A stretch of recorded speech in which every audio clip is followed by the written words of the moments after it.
So, how to have a calmer Christmas.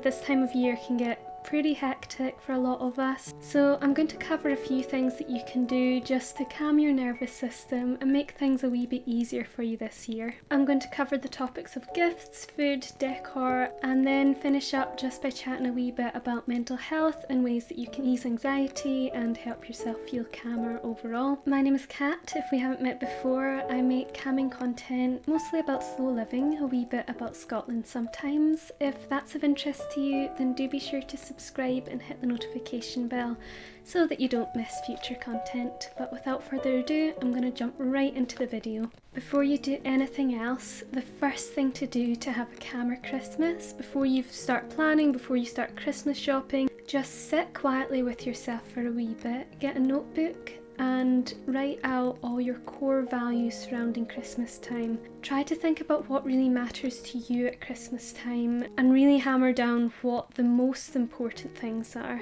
I think that in the mad rush of Christmas, a lot of our anxiety and stress can come from getting too caught up in the small details and forgetting the real reason we're doing it all. And so it can be really helpful just to have something written out and displayed somewhere that you'll regularly be looking at throughout the season, just to kind of help you stay focused and on track with what the most important things are for you. For most people, that will usually be something along the lines of family, faith, maybe it's food for you. Just whatever it is, make sure that you know what the focus is before you begin anything else. Okay, so I'm going to launch right into talking about gifts because I don't know about you, but I think that Christmas shopping is one of the biggest components of stress around the Christmas season. So here are some things that can just help you to simplify it all and make it easier for yourself. Overall, the best thing that you can do when Christmas shopping is to start off by planning in advance, doing it ahead of time, and to have a theme or a formula that you use. This can really help you to not get too lost in the details and make it all feel more overwhelming than it actually needs to be. So I'm just going to share with you a few little formula/themes that I've used in the past and at present, and hopefully it can give you some inspiration. The first one is to choose a very concrete theme for a particular kind of gift that you're going to give to everybody. So that might be food only gifts. It might be that you choose to create hampers to give out to people. Maybe you choose the theme of books or whatever else that you think might suit your family. So the second idea, and what I've chosen to do this year, is to follow this particular rhyme in trying to decide what to buy for people, and it goes like this: something you want, something you need, something to wear, and something to read. And I find that those kind of four categories, something that the person wants, needs, something to wear, and something that they read, or if they don't like reading you can say something to eat, is a really great way to just kind of like keep it simple while also covering all the bases and giving a kind of varied gift to somebody. If you want to be more sustainable and reduce kind of consumerism, another idea for Christmas shopping is to try secondhand only. You could also try out a Secret Santa if you're wanting to save on money, where each person in your family or in a particular group of friends gets a gift for just one other person, and you set a price cap on it, and it can often mean that the gifts are far more meaningful, and also it means that nobody's really feeling like they're busting the bank in the process. This can really take a lot of financial pressure off as well, so it's definitely one that I'd recommend. The next one is to shop local or shop online. One of my biggest stresses, as much as I enjoy it to a degree, is going into town in all the hustle and bustle, particularly I think it's Black Friday as I'm uploading this video, so I'm sure that chaos is ensuing at this very moment in time. Keeping it simple and keeping it local can mean that you avoid all the hustle and bustle. Alternatively, if you don't have a lot of free time, then you can also try shopping online at local retailers as well. Okay, quick tea break.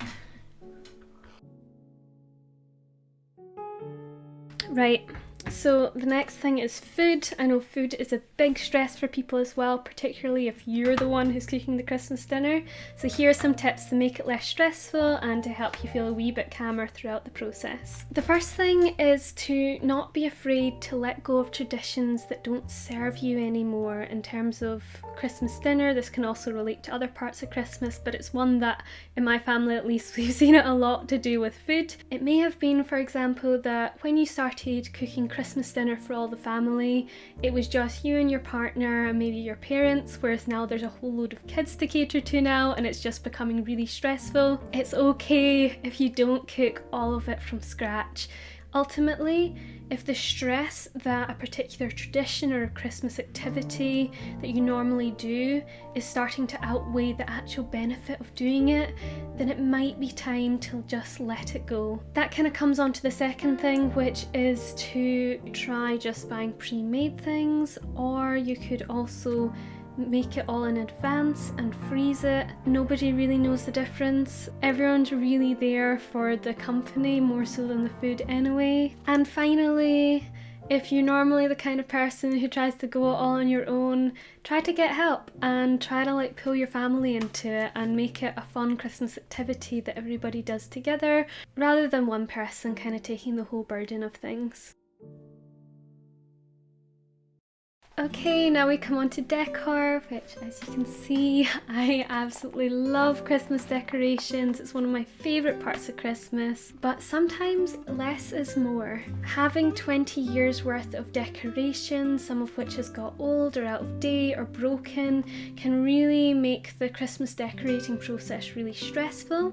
So I would encourage you to take the opportunity this year to go through all your Christmas decor and declutter it. This can also be a kind of therapeutic practice. As you let go of the old Christmas items, you can also let go of all the old stresses and anxieties of Christmases in the past. Another way to create a calmer sense of atmosphere around Christmas time is to go with a particular theme or colour scheme when it comes to your decorations. Having it a wee bit too haphazard can sometimes be quite overwhelming for the mind, especially when you're already very overstimulated from all the other busyness of the season.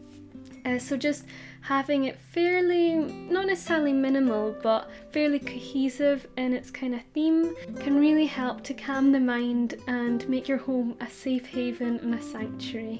Also, having a particular theme or colour scheme can really help you to be more selective in the future when it comes to buying new Christmas decorations. For this last wee section, I'm just going to talk a wee bit about how you can look after your mental and physical health over Christmas time, as this can really help you to feel calmer throughout the whole season. My first tip for ways that you can feel calmer and help your mental health is to use this season as an opportunity to do a big declutter and deep clean before all the decorations go up and all the new items come in. Sometimes a lot of the overwhelm around Christmas time is just feeling like there's too much stuff. So cut that out, do a big declutter, and it will really help you to feel a lot calmer. The second thing is to not be afraid to be selective with the activities that you do and the events that you go to. I think especially after last year and not being able to do as much, things are starting to ramp up a wee bit more. But it's okay if you're not ready to go back into the whole whirl and busyness of Christmases of the past. You know yourself better than anybody else, and you know what your social capacity is. So allow yourself the gift of saying no when you need to say no and saying yes when you want to say yes. The next one, which I maybe should have mentioned earlier in the video, is before you plan or do anything, to do a great big massive brain dump of everything that you need to do, all the events that you're going to be going to, absolutely everything, and then break it down, check to see what's aligning with your values, whatever you need to do.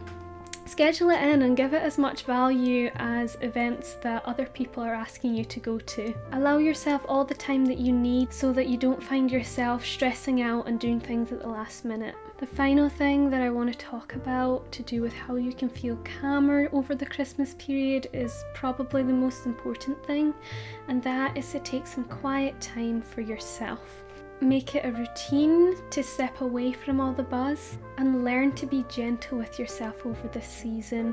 Wintertime, as much as it ends up being very busy because of Christmas and New Year, it is a time that the rest of nature is resting and slowing down, so allow yourself that space as well. This is a season also for recuperation and the quiet moments and just letting yourself calm and ease and allowing yourself some more rest than you would maybe normally take the rest of the year.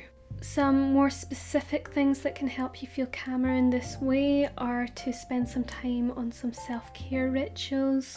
Some ideas include taking a soak in a hot bath, spending some time in a coffee shop doing some journaling, or going to a yoga class and doing some exercise to look after your physical body, and also eating healthy and making sure that you're staying hydrated. Christmas is of course also a very spiritual time of year, so it can really help you to feel calmer if you slow down to spend some time on spiritual practices, if that is something that resonates with you. Some really lovely ideas include going to a cathedral and lighting a candle, attending a church or other faith-based service, meditating, reading the nativity story, or listening to spiritual Christmas music. I hope this video brought you peace and that you found the ideas about how to have a calmer Christmas helpful. If so, you can support the channel by hitting the like button, subscribing, and sharing the video with a friend who you think might benefit from it. Before you go though, leave me a comment down below letting me know what element of the video most resonated with you. But until next time, it was lovely to have you here.